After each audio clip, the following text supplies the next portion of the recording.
ತುಮಕೂರಿನಲ್ಲಿ ಜನೌಷಧಿ ಕೇಂದ್ರವನ್ನ ಮುಚ್ಚುವಂತ ವಿಚಾರಕ್ಕೆ ಸಂಬಂಧಪಟ್ಟಂತೆ ಖಂಡನೆ ವ್ಯಕ್ತ ಆಗ್ತಾ ಇದೆ.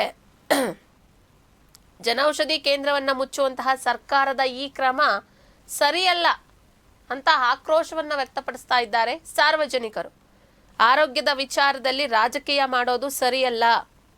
ಬಿಜೆಪಿ ಮುಖಂಡ ಸ್ಫೂರ್ತಿ ಚಿದಾನಂದ್ ಕೂಡ ಸರ್ಕಾರದ ಕ್ರಮಕ್ಕೆ ಖಂಡನೆಯನ್ನ ವ್ಯಕ್ತಪಡಿಸ್ತಾ ಇದ್ದಾರೆ. ಬಡವರಿಗೆ ಜನೌಷಧ ಕೇಂದ್ರಗಳಿಂದ ಬಹಳ ಅನುಕೂಲ ಆಗ್ತಾ ಇದೆ. ಇದನ್ನ ಈಗ ಮುಚ್ಚುತ್ತೀವಿ ಅಂದ್ರೆ ಎಲ್ಲೋಗ್ಬೇಕು? ಬಡವರು ಔಷಧಿ ತಗೊಳಕ್ ಏನ್ ಮಾಡ್ಬೇಕು? ಬಡವರಿಗಾಗಿ ಜನೌಷಧ ಮಳಿಗೆಗಳನ್ನ ಕೇಂದ್ರ ಸರ್ಕಾರ ಜಾರಿ ಮಾಡಿತ್ತು. ಜನೌಷಧ ಮಳಿಗೆಗಳಿಂದ ಬಡವರಿಗೆ ತುಂಬಾ ಅನುಕೂಲ ಆಗ್ತಾ ಇತ್ತು.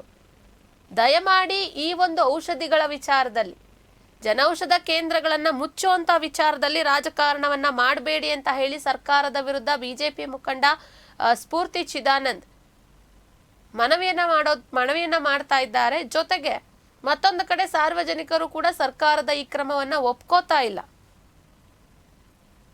ಮೆಡಿಕಲ್ ಮಾಫಿಯಾಕ್ಕೆ ರಾಜ್ಯ ಸರ್ಕಾರ ಮಣಿದಿದ್ಯಾ ಅನ್ನುವಂತಹ ಪ್ರಶ್ನೆ ಮೂಡ್ತಾ ಇದೆ. ನ್ಯಾಷನಲ್ ಹೆಲ್ತ್ ಮಿಷನ್ ಯೋಜನೆಯಡಿ ಬಂದಂತಹ ಯೋಜನೆಗಳಿಗೆ ಮೋದಿ ಫೋಟೋವನ್ನ ಬಳಸಲಾಗ್ತಾ ಇದೆ. ಇದನ್ನ ಮುಂದಿಟ್ಕೊಂಡು ರಾಜಕೀಯ ಮಾಡೋದು ಸಮಂಜಸ ಅಲ್ವೇ ಅಲ್ಲ. ಎಲ್ಲಾ ವರ್ಗಕ್ಕೂ ಕೂಡ ಅನುಕೂಲ ಆಗ್ತಿತ್ತು ಜನೌಷಧ ಯೋಜನೆ. ರಾಜ್ಯ ಸರ್ಕಾರ ತನ್ನ ಕ್ರಮವನ್ನ ಮತ್ತೊಮ್ಮೆ ಪರಿಶೀಲನೆ ಮಾಡಬೇಕು ಅಂತ ಹೇಳಿ ಸಾರ್ವಜನಿಕರು ಆಗ್ರಹಿಸ್ತಾ ಇದ್ದಾರೆ.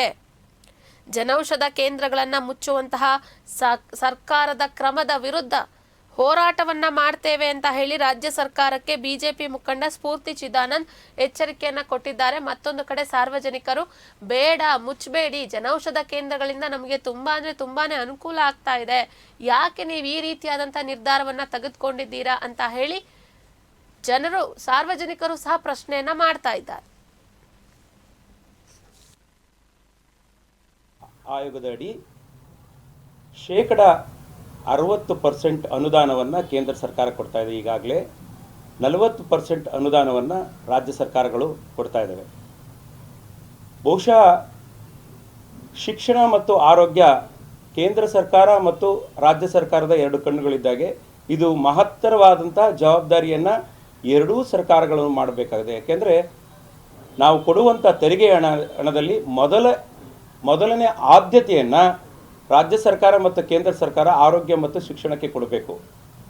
ಈ ನಿಟ್ಟಿನಲ್ಲಿ ನ್ಯಾಷನಲ್ ಹೆಲ್ತ್ ಮಿಷನ್ ಆಯೋಗದಡಿ ಸುಮಾರು 60% ಅನುದಾನವನ್ನು ಈಗಾಗಲೇ ಕೇಂದ್ರ ಸರ್ಕಾರ ಕೊಡ್ತಾ ಬಂದಿದೆ. ಈ ಅನುದಾನದಲ್ಲಿ ಜನೌಷಧ ಕಾರ್ಯಕ್ರಮವು ಒಂದು ಮಹತ್ತರವಾದಂಥ ಜನಪ್ರಿಯವಾಗಿರ್ತಕ್ಕಂಥ ಒಂದು ಕಾರ್ಯಕ್ರಮ.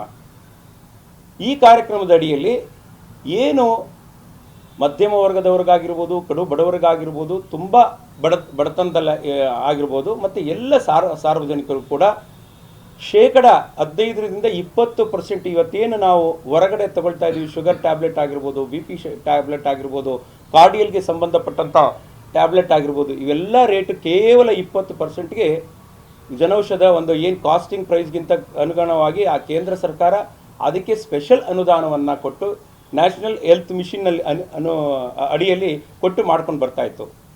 ಇದು ಕೆಲವು ಏನು ಈ ಜನೌಷಧ ಮಳಿಗೆಗಳು ಕೂಡ ಜನರಲ್ ಆಸ್ಪತ್ರೆ ಆವರಣದಲ್ಲೂ ಕೂಡ ಇತ್ತು ಮತ್ತು ಹೊರಭಾಗದಲ್ಲೂ ಇತ್ತು.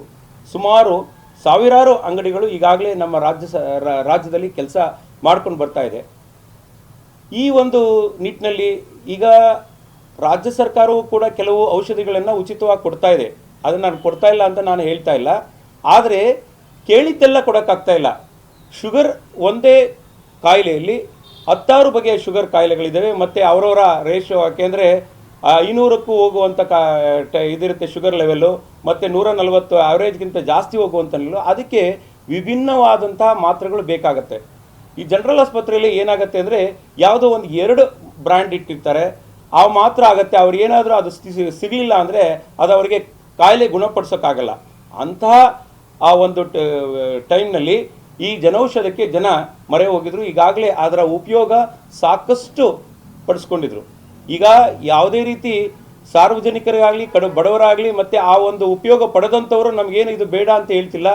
ಇದು ಎಲ್ಲೋ ಒಂದು ಕಡೆ ರಾಜಕೀಯವಾಗಿ ಇದರದ್ದು ಒಂದು ಕೇಂದ್ರ ಸರ್ಕಾರ ಇದರದ್ದು ಪ್ರಯೋಜನ ಪಡಿತಾ ಇದೆ ಅನ್ನೋ ಒಂದು ದೃಷ್ಟಿ ಇಟ್ಕೊಂಡು ಈ ಒಂದು ಜನೌಷಧ ಮಳಿಗೆಗಳನ್ನು ಅದನ್ನು ತೆರವುಗೊಳಿಸಿ ಅದನ್ನು ನಿಲ್ಲಿಸಿ ಅನ್ನೋ ಒಂದು ರಾಜ್ಯ ಸರ್ಕಾರದ ನಿರ್ಧಾರ ಬಹಳ ತಪ್ಪು ನಿರ್ಧಾರವಾಗಿದೆ. ಅನುಕೂಲ ಆಗ್ತೈತೆ ಜನಕ್ಕೆ, ದುಡ್ಡು ಜಾಸ್ತಿ ಆಗುತ್ತೆ, ಬಡವರಿಗೆಲ್ಲ ಅನುಕೂಲ ಆಗೋದು. ಈಗೆಲ್ಲ ಜನವರೆಲ್ಲ ಆಚೆ ಹೋಗಿ ಎಲ್ಲಿ ತಗೊಳಕ್ಕಾಗುತ್ತೆ, ಏನೋ ಕೆಲವ್ರಿಗೆಲ್ಲ ಅನುಕೂಲ ಆಗೋದು, ಕೆಲವು ದುಡ್ಡಿರೋರ್ಗೆ ಅಂತ ಸರೋಗುತ್ತೆ ಆಚೆ ಹೋಗಿ ತಗೊಳೋದಕ್ಕೆ. ಬಡವ್ರಿಗೆ ಅನುಕೂಲ ಆಗೋದು, ಕೂಲಿ ಮಾಡ್ಕೊಂಡು ತಿನ್ನೋರಿಗೆಲ್ಲ ಮಾತ್ರೆಗಳೆಲ್ಲ ತಗೊಂಡೋಗಿ ತಿನ್ನೋರು ಪಾಪ, ಅವ್ರಿಗೋಸ್ಕರ ಮುಚ್ಚೋದೇನು ಬೇಕಾಗಿಲ್ಲ. ಇದು ಬಡವರ ಬಗ್ಗೆ ಅನುಕೂಲ ಆಗ್ತದೆ, ಇದನ್ನು ಯಾರು ಮುಚ್ಚಬೇಡಿ, ಎಲ್ಲ ಅನುಕೂಲ ಇದೆ, ಚೆನ್ನಾಗಿದೆ. ಆಗಲ್ಲ ಸರ್, ದುಡ್ಡು ಜಾಸ್ತಿ ಆಗುತ್ತೆ, ಇಲ್ಲಿ ಕಮ್ಮಿ. ಮುಂದುವರ್ಸಿ ನಾವು ಹೋಟೆಲ್ ಕೆಲಸ. ಅದೇ ಸರ್, ಬಡವ್ರಿಗೆ ಅಂತೆಲ್ಲ ಜನಕ್ಕೆ ಎಲ್ಲ